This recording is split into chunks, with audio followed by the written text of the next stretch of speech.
กินไม่ได้แซ่บแต่ผู้ใดเห็นให้ผู้ใดเห็นให้ใครฟอด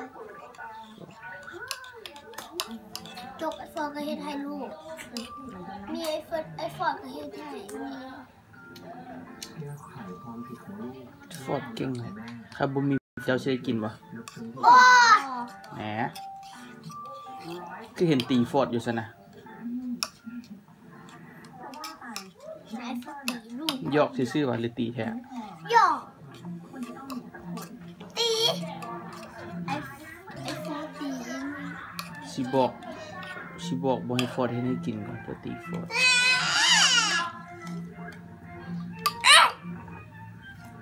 จัดการมันเลยไอโฟซี่ไปคุยกับไอโฟซี่เมื่อคืนน่ะจัดการไปเที่ยวกินไอฟอดที่ไทยเปิดเลยได้แบบเอาไข่ใส่แน่จำแต่สิวยังไข่ไก่ดุดำอ่ะไข่ไก่ดุดำอ่ะบ่แม่ไข่ไก่ไข่ยังเป็ดดิไข่ไก่นวลแซ่บป่ะเม้นมันยังกินได้เหรอ